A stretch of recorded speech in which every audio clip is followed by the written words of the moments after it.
Hey everybody, welcome again. It's Dr. D again. You're watching your second video now. This one is specifically about the lab.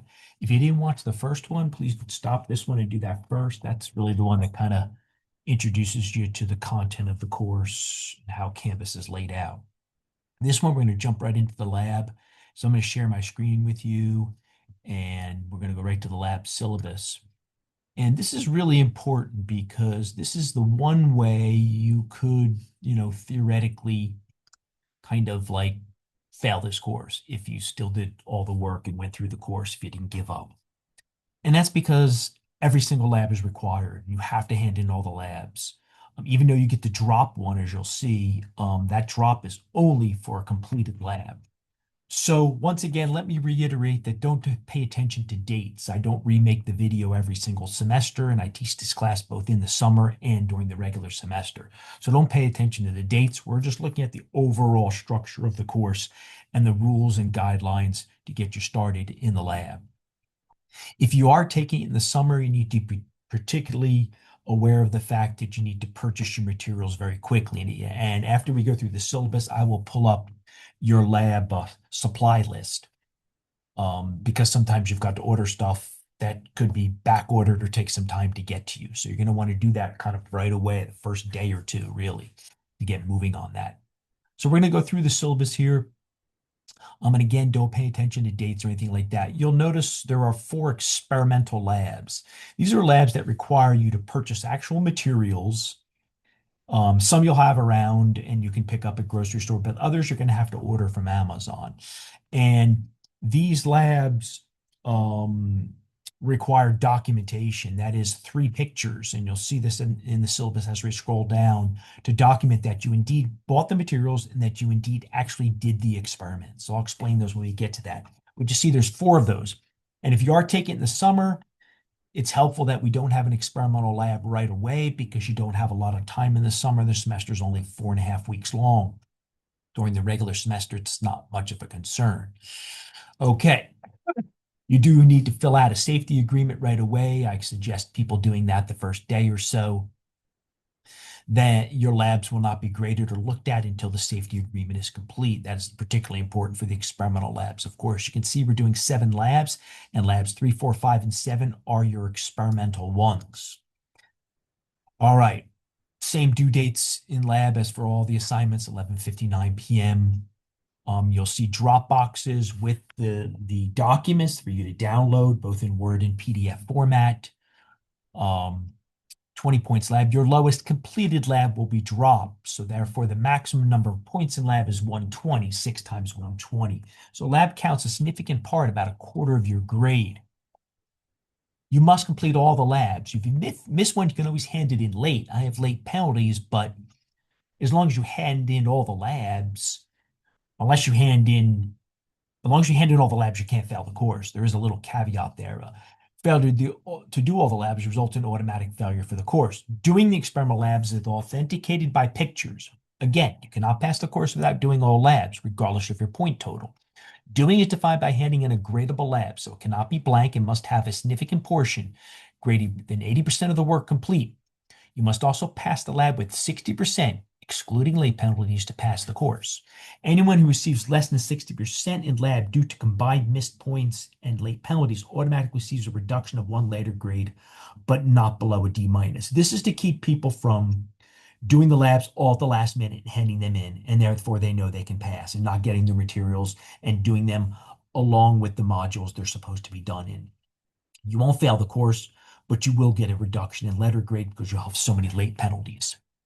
So use the laboratory shopping list under the course introduction to purchase your lab supplies as soon as possible. I'll come back to that after I finish the syllabus. Also review each of the experimental labs to see what supplies you may already have in or you can substitute. In some cases, you will need to purchase more than is needed since things are often sold in bulk, especially on Amazon. So uh, feel free to share and stuff like that. And you can substitute things, but you got to be careful. There's certain things you really can't substitute and you have to buy. I've given suggestions on both the shopping list and individual labs. For instance, you may or be able to buy or borrow 4 identical vials cheaply rather than purchasing test tubes in a test tube rack. That's fine. However, you assume responsibility if something doesn't work due to inadequate materials. In some cases, substitutions may not be possible. For instance, petri dishes, pH test strips, pipettes are items you're going to need to purchase. There's no laboratory manual for this course, so this is really your only cost. Everything's contained within the lab sheets. While it's an at-home lab, the safety is still critically important. That's why you have to do the safety contract, and you're required to wear eye protection. Gloves are optional. They're on my shopping list, but they're optional. Be sure to follow all the instructions, meaning read through the lab completely before it's actually due or before you're going to sit down and do it. Make sure you've got all the supplies and you know what you're doing. Okay. One lab requires 7 days of observation. So you'll see that on the assignment schedule. So I tell you kind of when to get it started by, you see, 7 days of observation. That's air particulates. So just be aware of that. Okay. The lab report to be submitted can be found under assignments for the respective module. Please do not change the format of the lab report. All labs are to be submitted through Dropbox folders on Canvas in either Word or PDF format only. We do not accept pages. So if you're working with Apple, it's not a problem. You just, when you're done, save it as a PDF. That's very simple to do. Do a save as, something like that, or save a copy. Okay, pay attention to due dates. All experimental labs must include 3 pictures. That's labs 3, 4, 5, and 7. The pictures need to prove to me that you have all the materials and have done the lab. So showing results is imperative. 1 picture should show all the materials with an index card having your name. So lay out the materials that you're using for that lab, put your name on an index card, and take a picture. The second picture should show the initial conditions or setup, and the last picture should show the results. The last picture's got to show some results. So if you had some sort of water quality study you'll be doing later in the lab and you've purified a water sample, we're going to want to show the filter with the funnel and the beaker with the clean water at the bottom of it. That will be result. The setup could be anything in between. You showing me the materials and the results. That's the least important picture in terms of what's in it, but just show some sort of progress. That's all I'm looking for.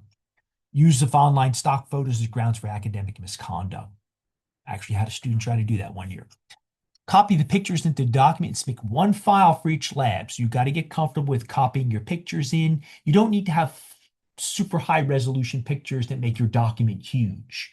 You know, there are ways to click on the picture and downsize it or copy it in a downsized format. So you'd be copying that directly into a Word document or your Pages document and then saving as a PDF.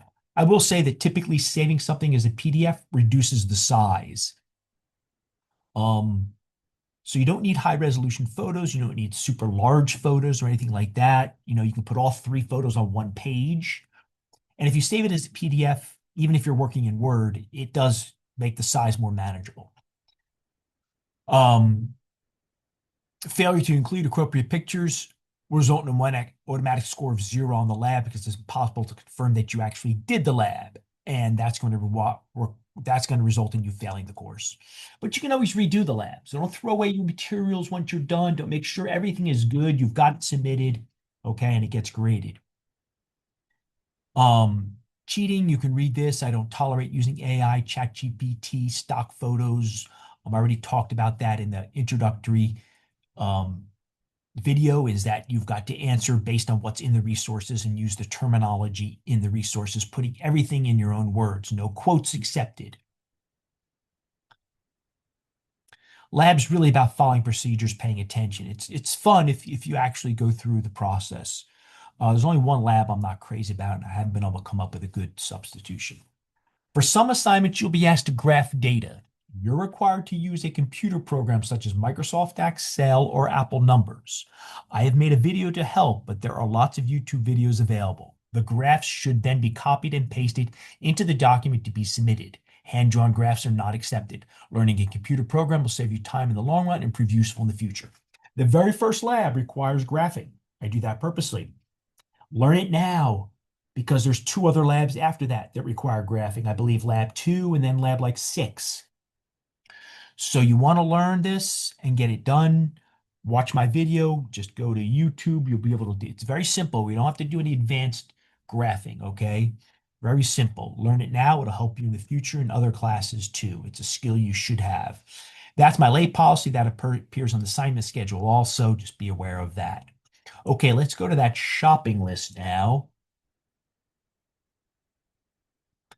Um, you'll notice, of course, down here is the laboratory experiments, but it does not have the shopping list there. That's the lab supplies video. That one you're going to watch is going to show you how you're going to use some of your materials. Might be good to look at as you go to purchase this stuff too. That's the video you're watching there. That's the graphing video, okay? That's going to help you with graphing, so you're going to want to watch that, and I'll have a note on that. But let's go to the shopping list just to show you this. And it's got links to Amazon, and you can see where I've got substitutions. But you think things like Petri dish, you must purchase those. pH test strips and disposable eyedropper pipettes. Those all must be purchased. So it's not a huge cost, but you're going to have to purchase some of this other stuff too. Any sort of, work glasses you have in your garage, that's fine. You have to go purchasing. Things like bleach, you probably have detergent, cooking oil, things like this. If you live in a dorm, then yeah, you're probably going to have to purchase a little bit more than if you in an apartment or your home. Okay, so make sure you do this as soon as possible if you're taking it in the summer. And if you're taking it in the regular semester, you have a little bit more time, but get moving on this because you never know when something's back ordered or takes a little time. Please let me know if one of the links is broken and not working on Amazon. I can substitute it for something else, but I do need to know. Okay, I'm going to stop my share. I believe that is it. That's your second video. Be sure to watch eventually the lab supplies video, the graphing video, and all that. Reach out with any questions.